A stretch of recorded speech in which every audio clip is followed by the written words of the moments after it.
December love story. What happens next will leave you speechless. Hook, 1:30. On a cold December night in 2018, a man named Daniel Hayes opened his front door and saw the woman he thought he'd buried 24 years earlier. She stood there in the porch light, snow falling around her like a scene from a ghost story. Her hair was different. Her face was older. But those eyes he'd looked into 1,000 times before she vanished on another December night. In 1994, they were unmistakable. This was supposed to be a simple December love story, the kind small towns hold on to and retell at holiday gatherings. But the truth behind what happened next left investigators stunned, families shattered, and the entire country speechless, because she wasn't supposed to be alive.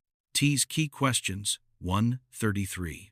Daniel Hayes was 47 years old when Emily Carter appeared at his door, quiet and charming, the kind of man neighbors waved to without thinking twice. He'd been divorced for 3 years, living alone in the same house he'd shared with Emily before she disappeared.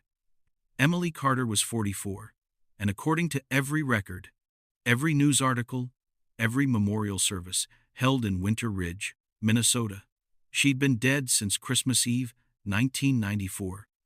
But who was Emily really? Why did she vanish on a snowy December night when she had everything to live for? And if Daniel wasn't telling the truth back then, what really happened in those final hours before she disappeared? Why did she disappear? Who covered it up? Why did she return after 2 decades? And maybe the biggest mystery, the one that would unravel everything, investigators thought they knew. If she survived, then whose body did they bury? Before we dive deeper, let us know in the comments where you're watching from. We'd love to hear from you.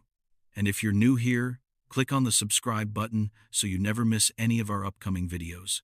Backstory 3:10.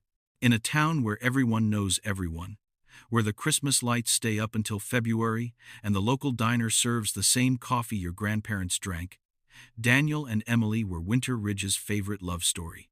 They met in high school, back when life felt simple and futures seemed certain. He was the star hockey player, the boy every father hoped his daughter would bring home. She worked at her family's bakery on Main Street, the one that had been there for 3 generations, where the smell of cinnamon rolls drew people in from blocks away. Neighbors adored them.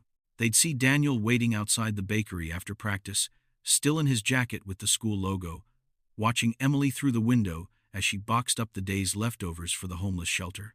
Their wedding in December of 1991 brought half the town to the church. People still talked about how Emily's dress had tiny snowflakes embroidered on the train, how Daniel cried when she walked down the aisle. This was the kind of love that made people believe in something bigger. But love stories, even the ones that look perfect from the outside, have chapters nobody sees. By 1993, friends started noticing small things. Emily would cancel plans last minute. She'd wear long sleeves even in summer. When asked about a bruise on her wrist, she'd laugh it off, blame it on carrying flour sacks at the bakery. Her best friend, Jennifer, remembered one afternoon in particular. They were sitting in Emily's kitchen, drinking tea, when Emily suddenly went quiet. She stared out the window at the snow beginning to fall and said something Jennifer would never forget. "If anything happens to me, don't believe the first story you hear." Jennifer asked what she meant, but Emily just smiled and changed the subject. Looking back, Jennifer wished she'd pushed harder, wished she'd seen the truth hiding behind that smile. Daniel had started becoming controlling in ways that seemed small at first. He'd call the bakery multiple times a day, just checking in. He'd drive by when Emily said she was running errands, making sure she was where she claimed to be. Emily's mother noticed her daughter had stopped talking about the future, stopped making plans beyond next week. The final December they spent together started like any other, with Emily decorating the house while Daniel strung lights along the roof. The bakery was expanding, Emily's dream finally becoming real. She'd secured a loan, hired 2 new employees, was planning to open a second location by spring. She wanted independence, wanted to build something that was hers. Daniel became distant during this time. He'd come home late, smell like beer, avoid eye contact, Friends who saw them together at the town Christmas party said they barely spoke, standing on opposite sides of the room like strangers. The last known footage of Emily alive came from the grocery store security camera on December 21st, 1994. She's pushing a cart, wearing a blue winter coat, and if you watch closely, you can see her checking over her shoulder every few seconds. She looks anxious, like someone expecting trouble. The cashier who rang her up that day told investigators Emily seemed distracted, kept looking at the door.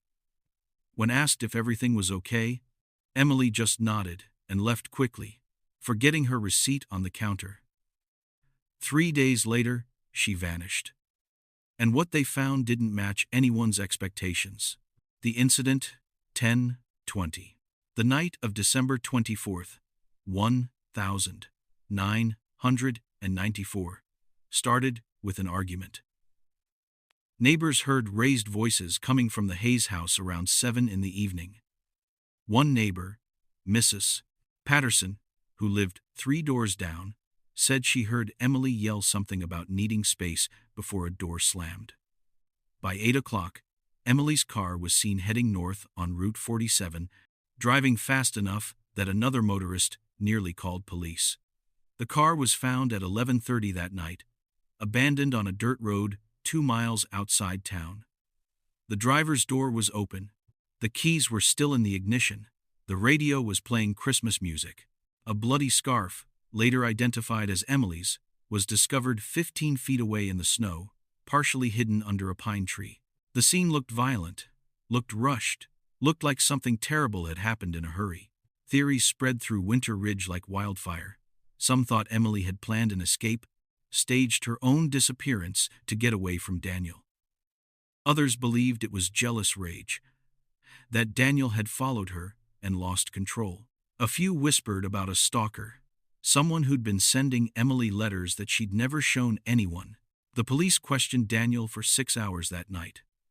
He sat in the interrogation room, hands shaking, tears streaming down his face, claiming he just wanted her home. He said they'd argued about Christmas plans, nothing serious, and she'd left to cool off. He said he fell asleep on the couch, woke up at midnight, realized she hadn't come back. His story was consistent, but something about the way he told it felt rehearsed, like lines memorized for a performance. One officer would later claim, though he could never prove it, that he saw Daniel smiling for just a second when they showed him the bloody scarf. The body was found 6 days later on December 30th. A jogger spotted frozen remains near the river, partially covered by snow and fallen branches. The body was wearing Emily's clothes, had Emily's jewelry, had been there long enough that identification was difficult. The medical examiner rushed the autopsy, comparing dental records that seemed close enough. The case was closed in 48 hours. Official cause of death: exposure and blunt force trauma. Manner of death: homicide. Suspect: unknown. But something was off from the beginning. The medical examiner's report listed the victim's height as 5'5".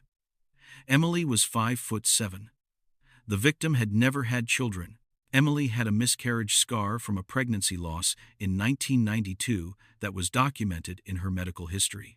The victim's dental records matched, but only partially, and the examining dentist later admitted he'd been pressured to make a determination quickly because families wanted closure before New Year's.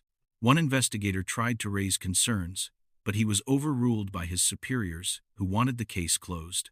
And after that night, after the funeral, after the town held a candlelight vigil with 300 people holding flames against the winter darkness, Daniel moved on faster than anyone expected. Aftermath: 2035-0. Winter Ridge tried to heal.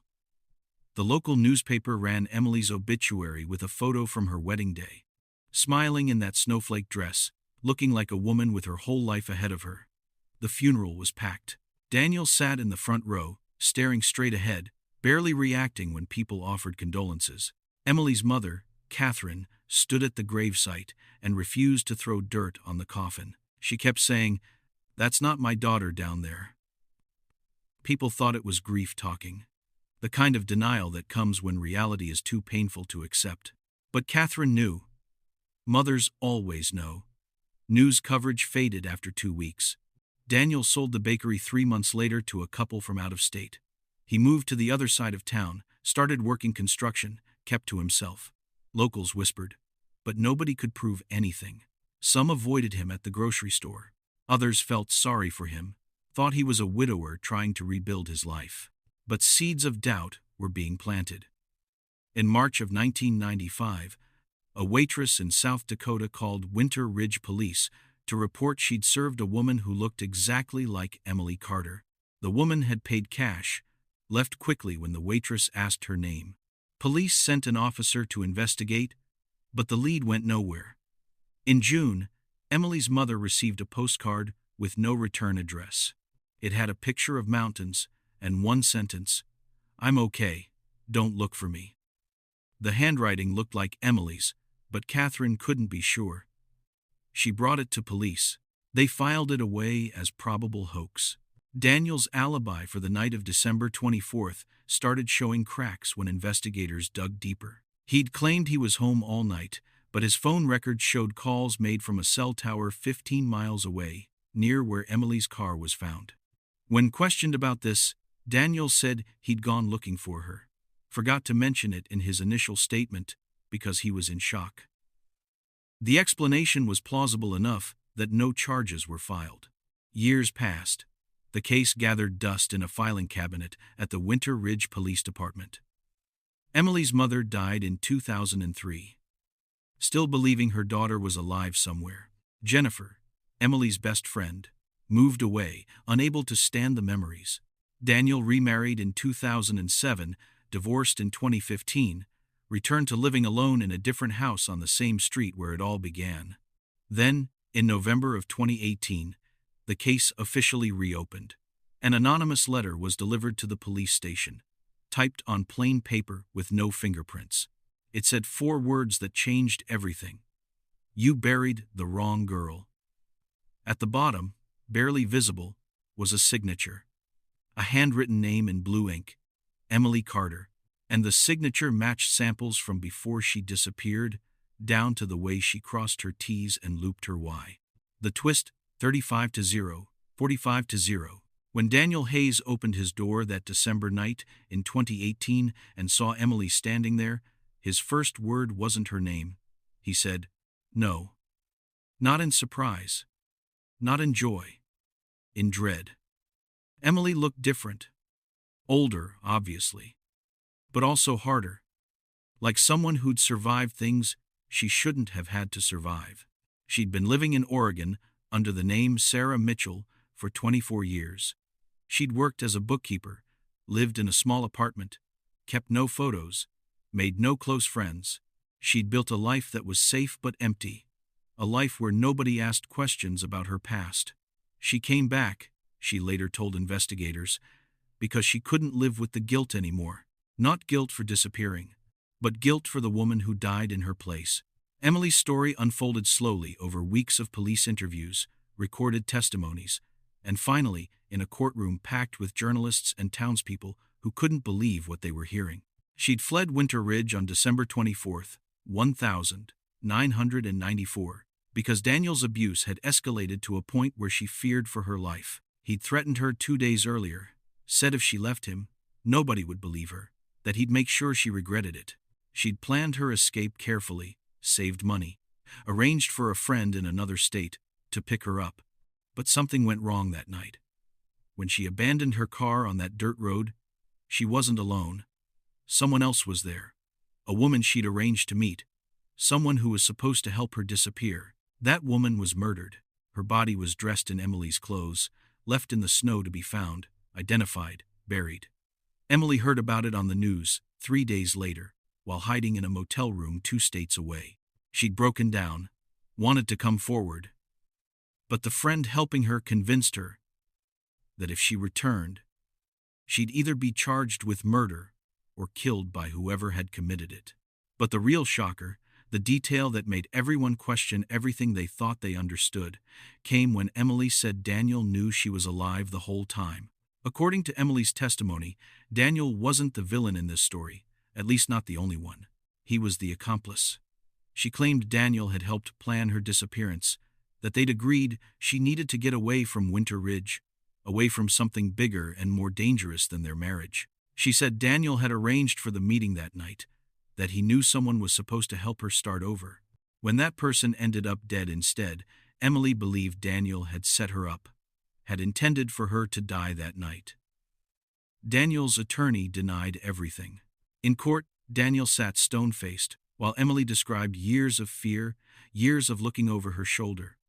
When it was his turn to speak, Daniel's voice was steady. He admitted he'd known Emily survived, admitted he'd received letters from her over the years, but he denied any involvement in the murder.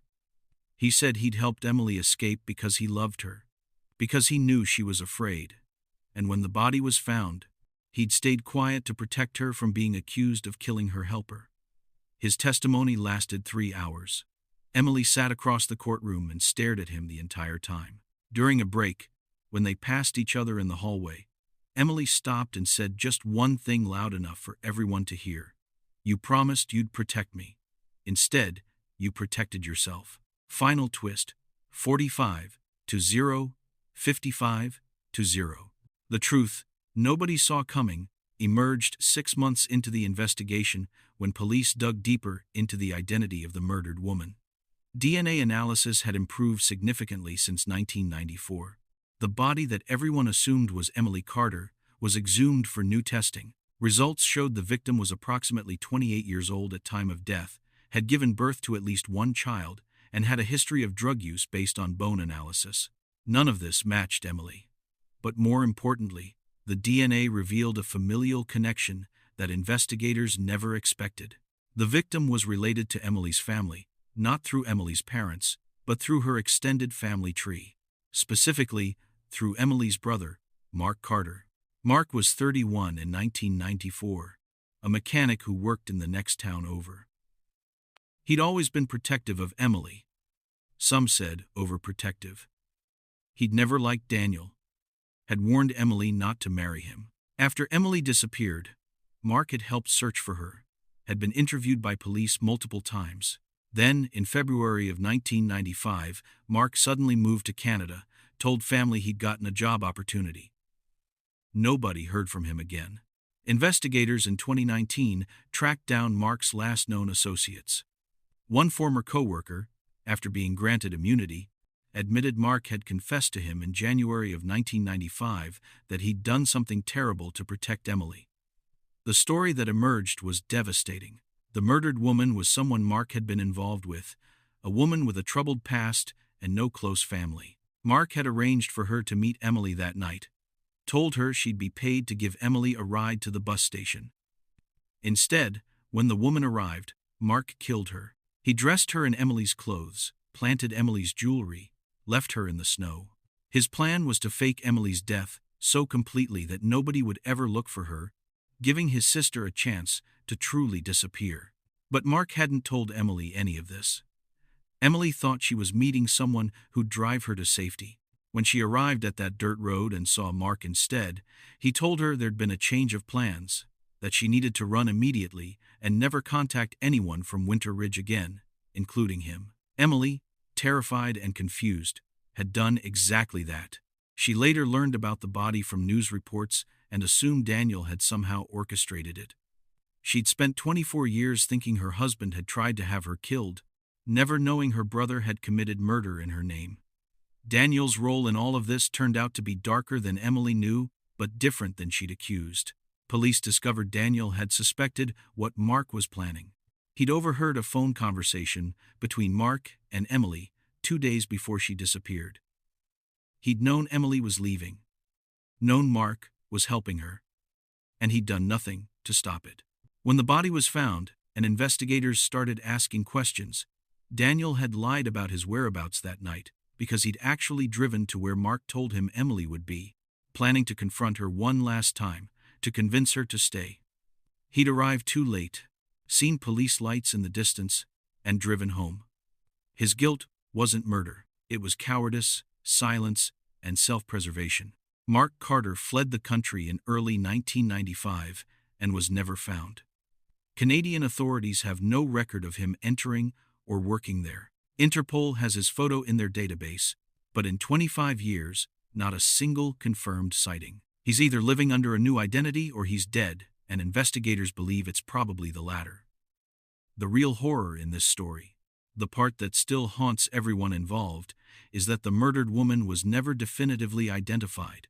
Her DNA showed she'd had a child, but no missing persons report matching her description was ever filed. No one came looking for her. Somewhere out there, someone's daughter, possibly someone's mother, was murdered and buried under another woman's name, and her family may never know what happened to her.